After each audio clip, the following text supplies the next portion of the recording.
Welcome to the Future Fit Edge podcast, your launchpad into a smart future. In this era of exponential disruption, the choice is crystal clear. Reinvent or be left behind, whether you are at your peak or facing new challenges. I am Cindy Montgenie, your guide, inviting you behind the scenes of strategic reinvention. As a former tech executive turned future of work explorer and reinvention strategist, I have equipped thousands of leaders worldwide to not just navigate ambiguity, but thrive in it. Each power-packed episode decodes the strategies of top executives who are tackling today's toughest challenges to stay future fit and transform their organizations, communities, or industries for a brighter tomorrow.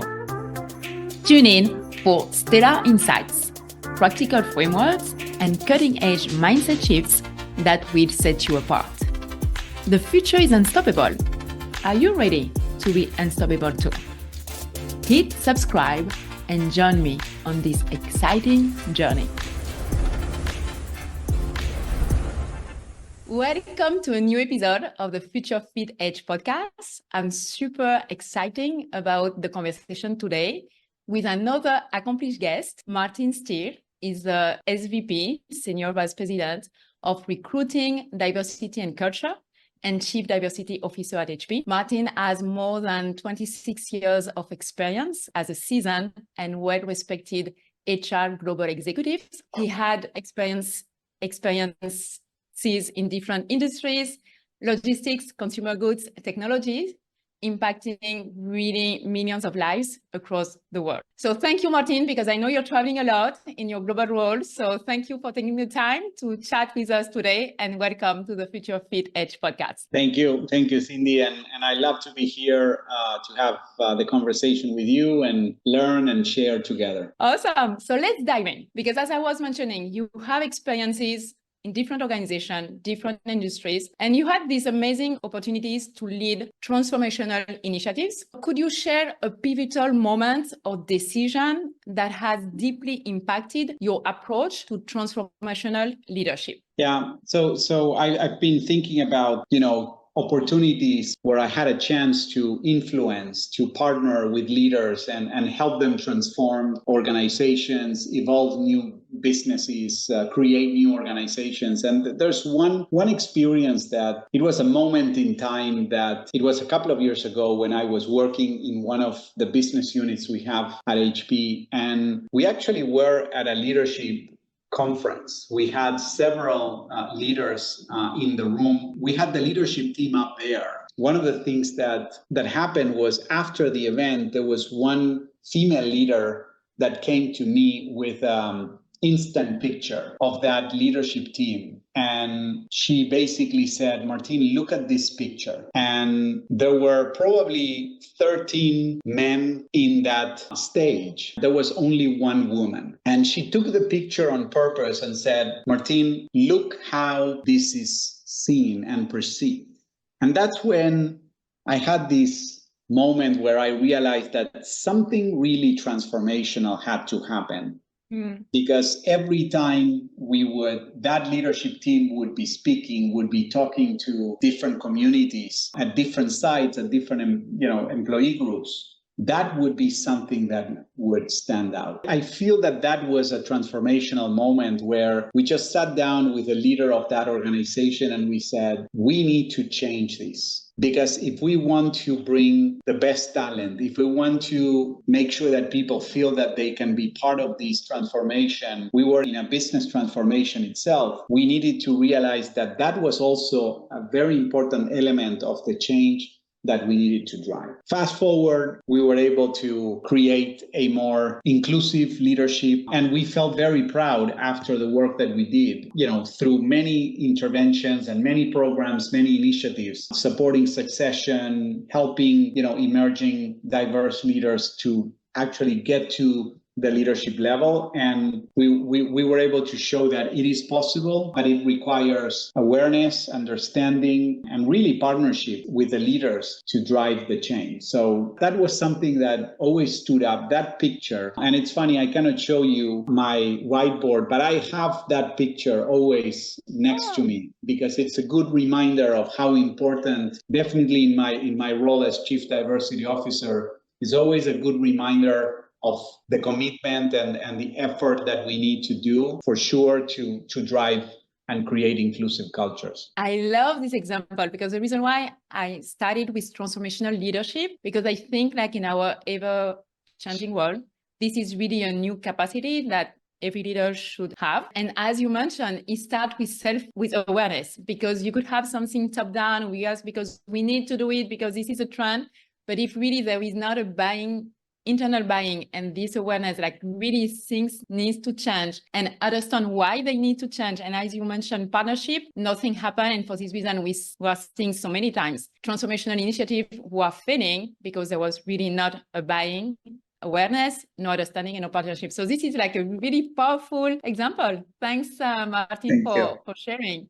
Thank you. And there is also something, part of the trends at this moment is globalization. Mm-hmm. So you've been in your 26 years of experience, at least like the 9-10 years in a global executive role, reporting directly to the Chief People Officer at HP. And also you are from Argentina, but you had the opportunity to live in Brazil. Now you are living in the US. So you have like this personal experience of living in a different culture, but also in your work in the past 9-10 years, you are working across continents, culture. What are the unique challenges you are facing as a global HR executive, and how are you overcoming those challenges to be efficient, effective in your role? Well, this is definitely a passion of mine, and probably the reason why I've been always open to relocating, living in different places and traveling. I feel very proud that I've been able to go to 41 countries around the world, and I still need to hit that 50 marks. I'm looking at what I'm going to do before I turn 50 to get to 50 countries around the world,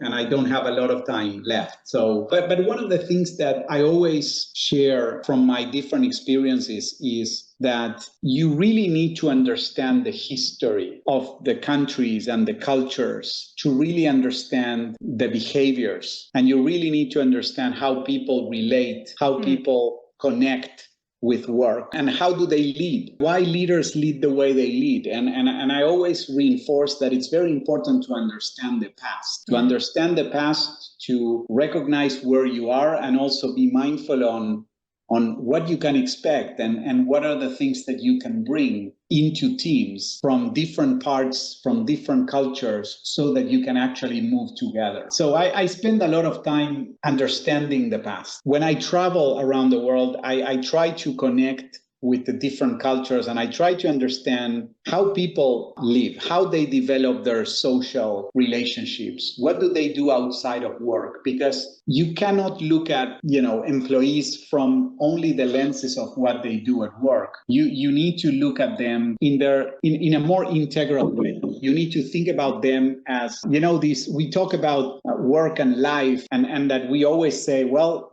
a lot of things post-pandemic have integrated. One of the things that I loved about the pandemic is I say that there was a curtain that came down. There was a curtain that opened up. We could see what was happening behind that human being that had elderly parents to take care, that had kids at home that they were making noise and they were interrupting the calls, that they had pets that were walking around and were being distracted. There's a lot that happens outside of the work environment. And I know that one of the things that we are definitely talking a lot about is the hybrid world and how things are evolving from the workplace and the dynamic and what companies are doing in this space. But back to the culture question, one of the things that I learned through the different experiences, I had the opportunity to work on an acquisition that we did in Korea. And I happened to travel to Korea like 10 to 12 times in a very short period of time. And we acquired a company, we integrated a company where the people that were coming over to HP were very sad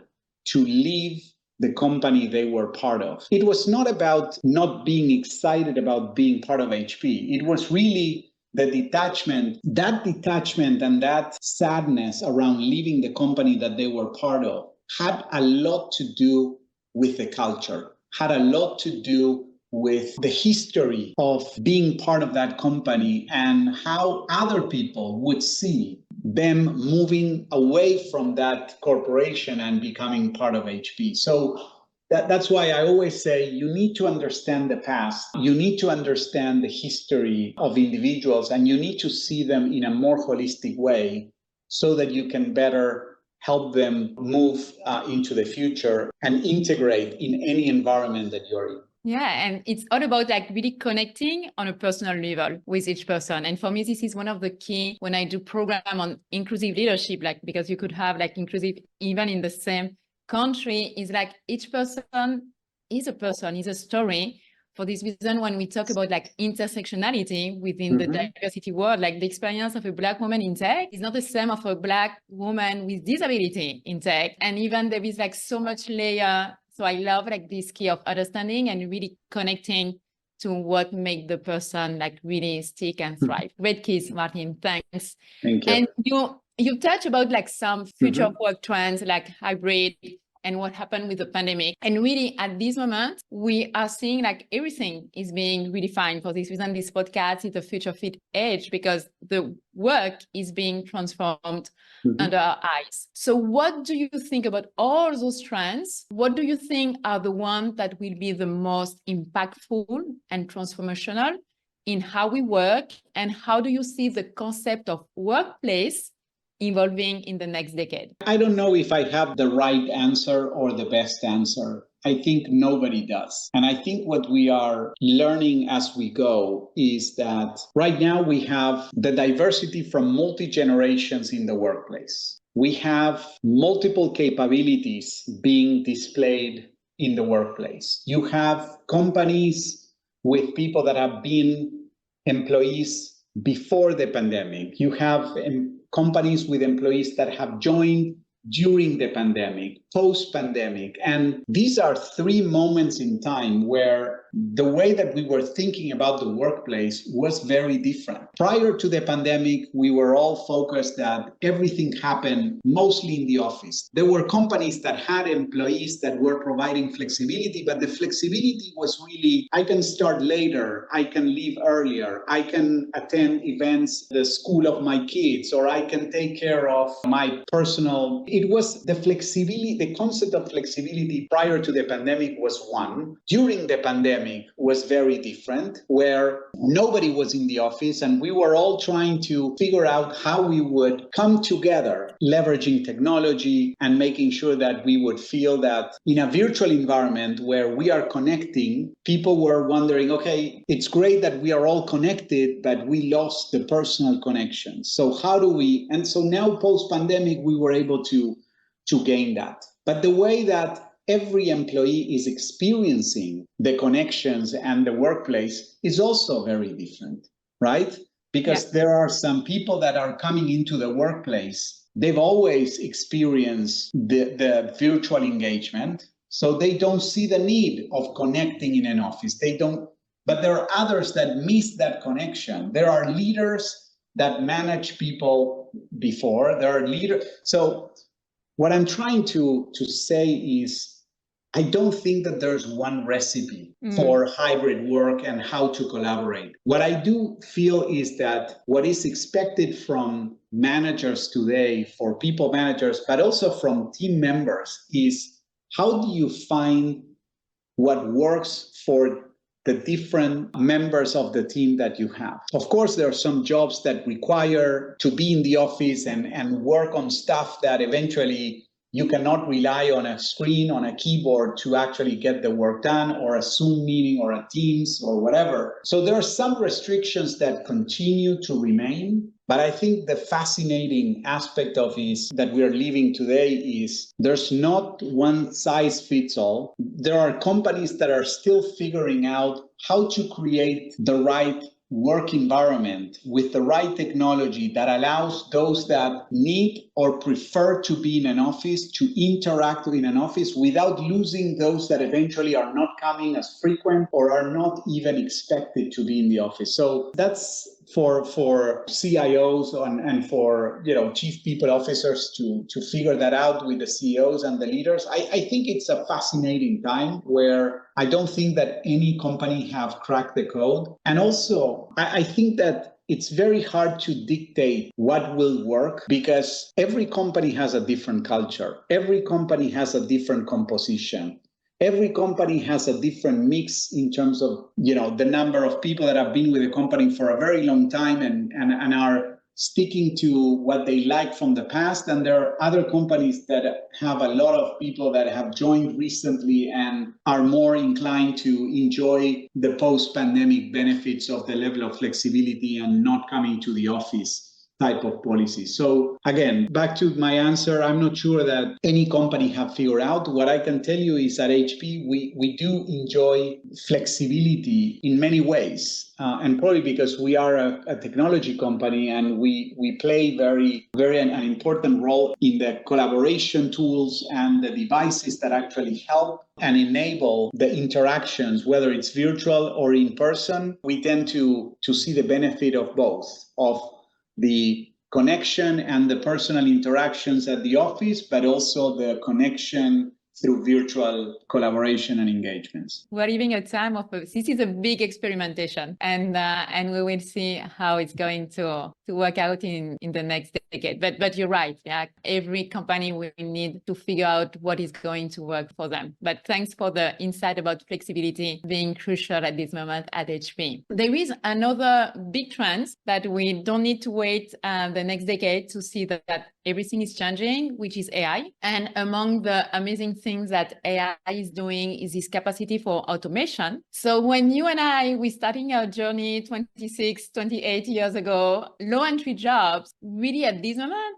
AI is able to do most of what is a typical low entry job. You are in charge of finding the upcoming talent and attracting new graduates to HP. Doesn't mean that we are seeing the end of a low entry job because of AI, and how new graduates should prepare themselves to enter the workforce now with explosion of AI. So I would say, Cindy, that while AI is going very, very, very fast, and companies are embracing and adopting AI-enabled PCs, AI, software, which is definitely helping myself, right? So I have the opportunity to enjoy the benefits of Copilot. I get transcripts, I get summaries. I have an assistant that is helping me to follow up on pending items that sometimes I had them in the chat and I forgot that I needed to take an action. So definitely moving very fast and evolving and actually helping people be smarter at their job. If you ask me what I see on the early career or the entry level, we continue to have our internship programs, our graduate hires, and we are not necessarily reducing our investment and our focus. Because what is also happening is universities and colleges are evolving their offering, are evolving their studies and their programs and their curriculum so that they can support the evolution of new technologies, right? So if you ask me, probably today we are hiring more data scientists and computer scientists than what we were hiring before. So yes, there is a realignment of the type of graduates and internships that you provide, so that the early careers have, those that are starting in entry jobs have the opportunity to have a working experience. But I think there's the ecosystem of the universities, of the students, of the companies. I think we are also evolving to make sure that jobs get smarter, but not necessarily all of the jobs get eliminated. So I think that we are going to continue to see certain jobs evolving and eventually being transformed, And I think that we will continue to see new jobs that get created because the human intervention, I think it's still needed for some of the things that we continue, innovation, product development. I think that there's still a demand for human intervention, partnering with the smart AI bots that we see and algorithms that helped us get the work done better. I share the same belief. And there is a stat that was mentioning that in 2030, so in 6 years, now 5 years and a half, 85% of the jobs that might exist in 2030 do not exist today. So that means that we will see really new jobs coming up. Like, for example, now, like prompt engineer, right? This didn't exist some years ago. So love the insight. And as you mentioned, even you in your role, AI is changing as how you work. And this is kind of the fascination with AI, is like everything is being disrupted. Mm-hmm. So how do you see the impact of AI for executive and C-suite leaders? And what are like the new competency that you are seeing for this level of management in the future? Well, I think what's interesting is we are constantly being validated or not for what we think is happening or what we react to needs that are happening in the organization, where sometimes we believe that the morale of the organization is not at the level that it is, or that we believe that there are certain concerns about certain things that are happening, or we respond to stimulus that eventually through AI and through data analytics and through machine learning, you might be able to get the right answer and validate what your perception and perspective is. So I think that what's happening is, because there's more data available and because there's more mining of the data, and you are actually getting smarter data that leads to better insights, I think what is required from us is paying much more attention to the data that it's available and not relying so much on impressions, on opinions, where the data can actually help you validate those much faster. So I think from, at the executive level, I think that's something that is changing. I think it's helping with decision making, especially in global and complex environments where you need to make faster decisions, you need to enable things to happen faster. I think all the new technologies are going to help organizations move faster with the things that they're trying to do. So I think that there's no other way than embracing these new technologies and actually getting prepared. Definitely agility is something that it's a skill that we need to evolve and upskill ourselves so that we can benefit from all that progress that we see in data and information, because if not, we will not be able to consume it.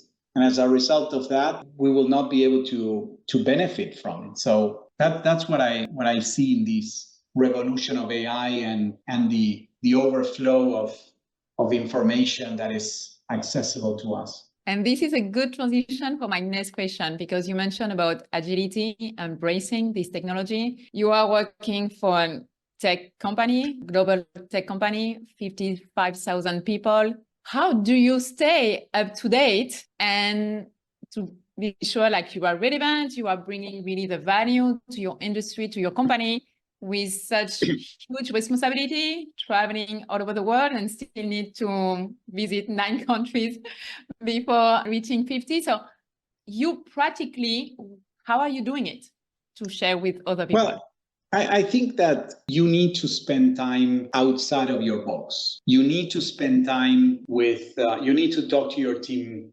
members. You need to talk to the stakeholders that you are working and thinking about, whether it's on the evolution of the culture, or whether it's how to create a more inclusive work environment, or whether it's where do we find the right talent. If I think about my roles, I'm constantly thinking about, am I getting the right feedback? Am I getting the right input? Am I getting the right leads? Am I listening to the stakeholders that I'm serving? And at the same time, is staying connected with the trends. Are you reading where the world is going? Are you listening to thoughtful leaders? Are you, when somebody, hey, Martin, have you read this? Have you listened to this podcast or book, or have you heard about this? I think that curiosity is something that we all need to make sure that it's there in terms of asking the questions, in reaching out to people to get insights, is paying attention to what is happening, in the world. And there are so many ways, through networking, through conferences, through social media, right? I think that if we lose that spark, or if we lose the interest of being curious and reaching out and connecting and learning and listening, then I think that's when we get lost in our box. So that's why I always remind myself and encourage my team and everybody that works, at HP, is let's make sure that we are paying attention to what's happening outside of our immediate reality, because that's going to help us stay relevant, stay agile, and keep understanding that there's always something new and different that we can learn from others that will actually help us do our job better. Yeah, I love it. And I think like in this tech-driven world, like the concept of community is going to become more and more and more important. And that leads me to what is to another set of questions, because as you mentioned, I'm a big believer in the importance of the partnership between humans and technology, because at the end, we need to strive as human beings to really lead well companies. So now that we get your perspectives as the global executive leader, let's get to know you a bit on a more personal level with some rapid fire questions. Okay. So paper books or digital books? Both. Both, okay. To learn. I have my Kindle and I have my paper books. Okay. I cannot do digital. I need like to have a book and to write everything. Podcast or books to learn when you want to podcast? Awesome. Do you have like a favorite podcast that maybe you want to share with someone and that you enjoy? Well, I don't know if you have heard from Adam Grant, and his podcast is one that I follow and I listen to. That would be one. Yeah, good one that to share with our friends. The Daily from the New York Times. Yeah, there are a couple. Bloomberg, to stay aware of how the Wall Street evolves. So there are a couple that help me, whether it's financial, whether it's culture, leadership. Yeah. Love it. And you're traveling a lot, and also we didn't talk because the idea is the future fit age, but you have a family. You're not just like a global HR executive. So what would be an hobby you wish you had more time to practice this hobby? I love singing.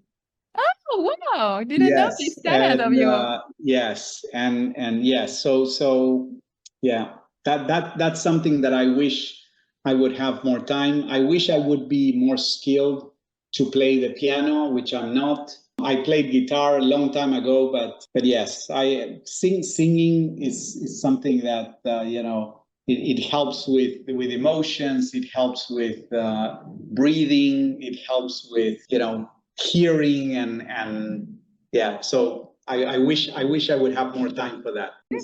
Singing. So I will give you another one. A superpower you wish you would have. Superpower. Transport, time transporter. I would like to transport over time and live and experience how it was at different times into the future, and being able to always come back. Love it. Great one. And the last question, what would you do with one additional hour in a day? A 25-hour day. What would you do with this hour? I would probably, I don't know if I would dedicate to one thing, but I would probably find ways to spend more time with my family, connect more with relatives that I have far away, that I don't talk enough with them. I would probably exercise a little bit more. I maybe spend some time singing. Singing. Awesome. So thanks a lot, Martin, for sharing with us part of your personal aspect of your life, but also insight on transformational leadership, awareness, understanding, partnership, how to really strive in a global world with understanding the past, connecting, and really understanding all the strengths, AI, to stay agile, embrace curiosity, so each company can really define their new playbook. So it was really a pleasure, an honor to learn from you, and looking forward to stay in touch. Yeah, thank you so much, Cindy. It was lovely to spend time with you, and I appreciate you giving me this opportunity.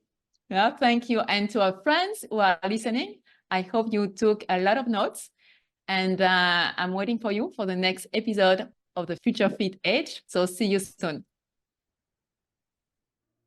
Thanks for joining us on this episode of the Future Fit Edge podcast. To keep the conversation going, follow me on LinkedIn and subscribe to my newsletter. If you enjoyed this episode, remember to subscribe, rate, and share on your favorite podcast platform. See you next time.